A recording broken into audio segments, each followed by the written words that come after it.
What's good people, and welcome back to the channel here on Crewboy Productions. My name is BK, and this is the Silly, Nerdy, and Wordy podcast, episode number 86, Harry Potter and the Chamber of Secrets, my Nerdy Rewatch series. And in this episode, I'll be getting into my Nerdy Rewatch series of Harry Potter and the Chamber of Secrets. In this rewatch, what's going on, everyone? Hope everyone is doing very well today, this week.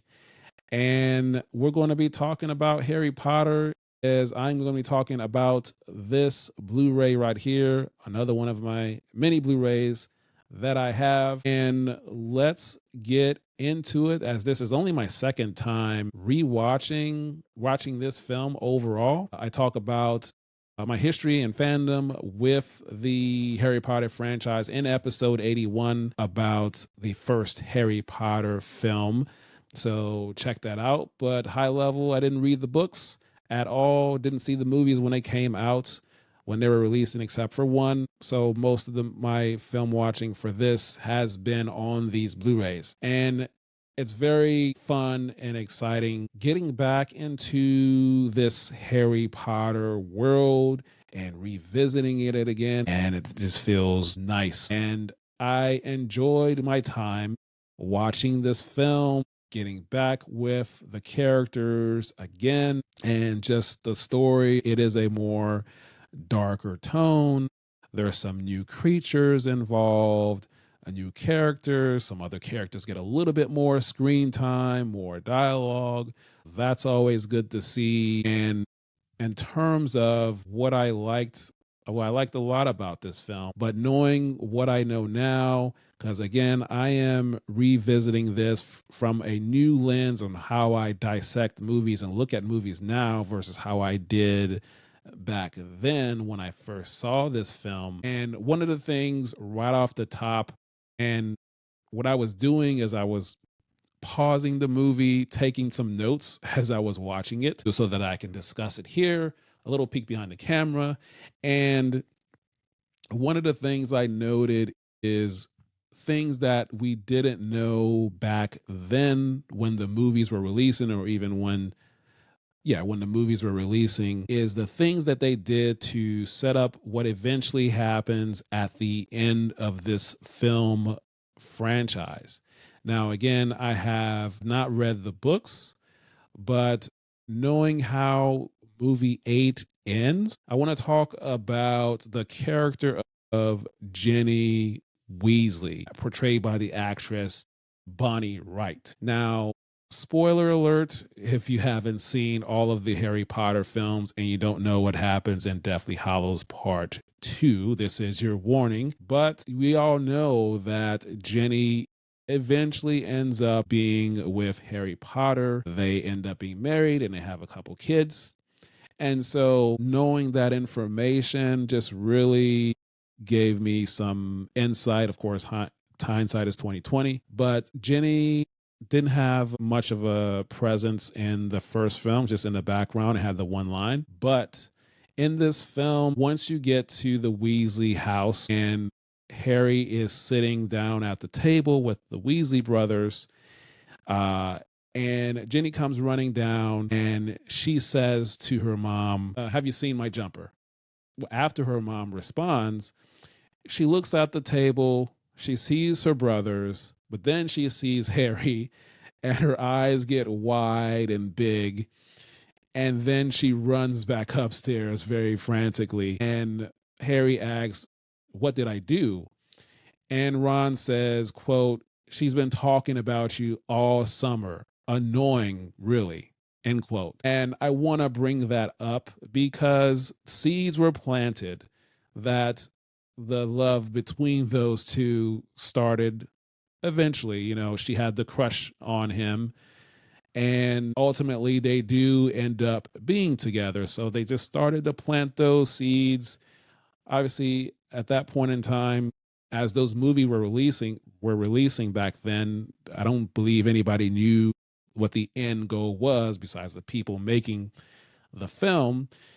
And then later on in the film, as they get to the bookstore in Diagon Alley, there's a confrontation with Malfoy. The confrontation happens, and Jenny steps in and says, "Leave him alone." So she stands up for her guy. But again, we know that they ultimately end up being together. So small little seeds there planted of what eventually becomes the two of them as a couple. Just something I noticed and pointed out. I'm sure many people have probably already talked about this. But again, this is me just rewatching this.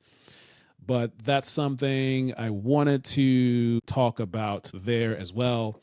Another thing that I noticed was just pretty cool for me, and this is another comparison, is Ron and Harry, they missed the train to go to Hogwarts for the year. They end up taking Ron's dad's flying car, and they eventually get there. But as they're in the flying car, they go through the clouds, and it's a great overarching shot of them going through the clouds and seeing the mountains before they get to the train.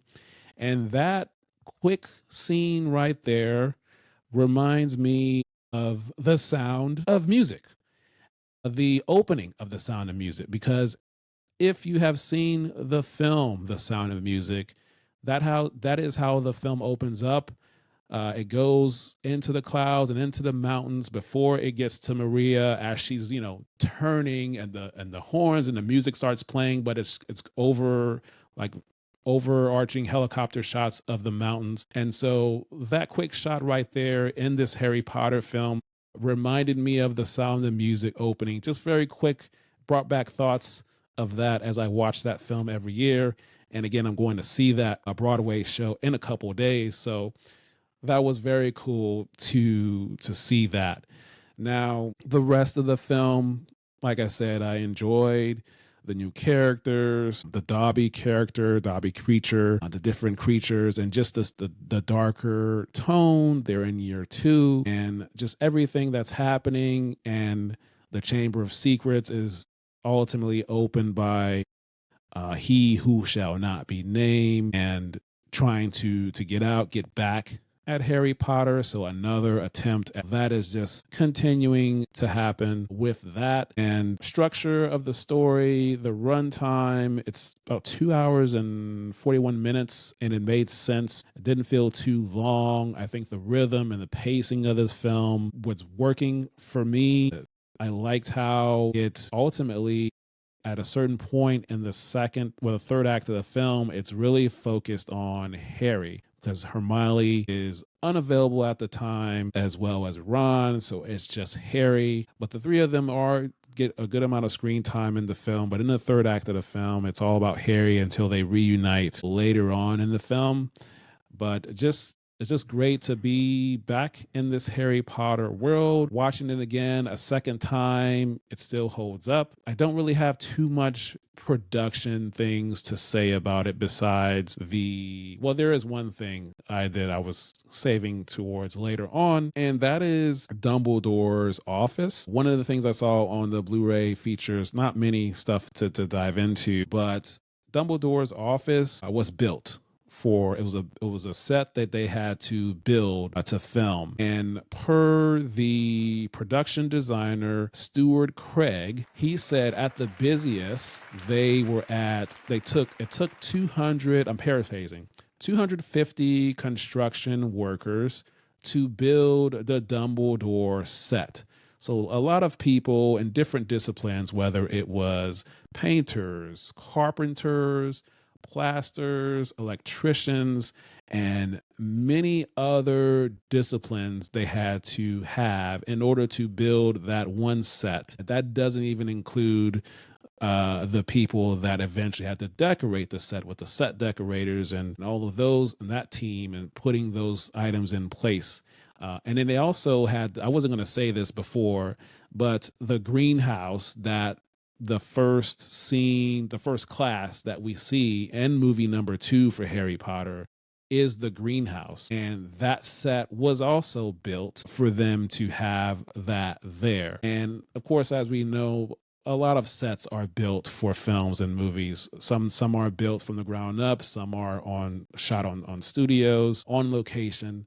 But, you don't always get those particular details when it's, 250 people to build one set within a movie, and there are a lot of sets in that movie. So really enjoyed learning about those details as well. And I don't have really too much to say about it. I mean, the story and everything is great. It's great to be back in the Harry Potter world. I like how the little bit more of a darker tone with this film. And one other thing I remember one of the production featurettes is when you go into the Weasley house and you see the things going on with the pot scrubbing by itself, and then you see the knitting, the two knitting the sweater. One of the things that they did to do that, it was, I believe it was somebody's parent did the knitting, and they said they filmed that person knitting, filmed her knitting the sweater to get the motion of the knitting happening. And so they didn't put her in it, but they filmed how her hands were moving and with the two stitches of the knit. And so that's how they got the motion of the movement of the knitting with no actual physical hands knitting. So that's how they got that movement there, by filming someone doing it off camera and then taking her movements and integrating in it to that movement. So that is something I picked up while watching the Blu-ray featurette, the making of this film. I wasn't going to mention it, but it just came to mind. One of the last things I'll say is the end of the film, as they are in Dumbledore's office. Something I've noticed on screen at this time. Harry Potter is in Dumbledore's office. Dumbledore is in the office, and Lucius Malfoy is in the office along with Dobby. And they're talking. The conversation is between Dumbledore and Lucius Malfoy. And the thing that I noticed, I paused it right away, and it's probably something maybe not many people pay attention to unless you're really, really into the weeds with it. But the lighting on the actor Jason Isaacs, which portrays Lucius Malfoy, the lighting on him, you see that there is a dark shadow underneath him towards the bottom half of his face and a little bit of light at the top of his face, but it's mostly a dark shadow to emphasize that he is, the bad guy. He is evil. He is in House Slytherin. And then you look, when they get the camera onto Dumbledore, you see how his lighting is different. It's brighter. It's a more brighter yellow orange color palette versus what you see on Malfoy's lighting, the darkness of that. Just an interesting contrast is something I noticed watching this film just now.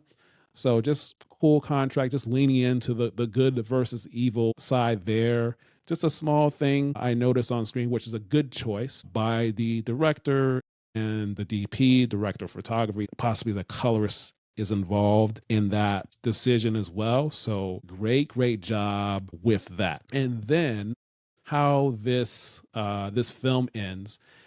They are in the dining hall. Hermione is reunited with Ron and Harry. They're all sitting at their tables, and then the camera pans back. Is moving slowly overall. And you see them high level in the table in the dining hall, and then it moves back again. You see it through the window, and the camera keeps moving back, and you get a nice big wide shot of the castle, which is lit at night, and then you see the river as well, and then it fades to black, credits roll. The way that ended, that was just a nice thing, something I noticed, something I like to see.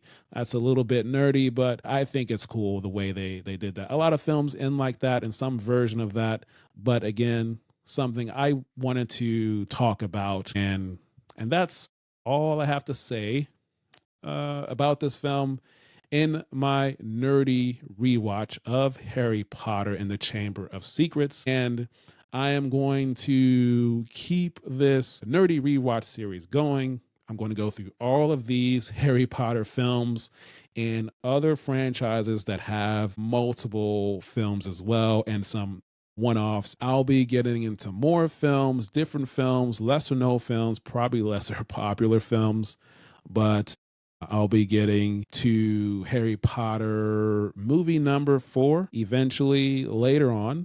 I'm going to be looking at The Fighting Temptations.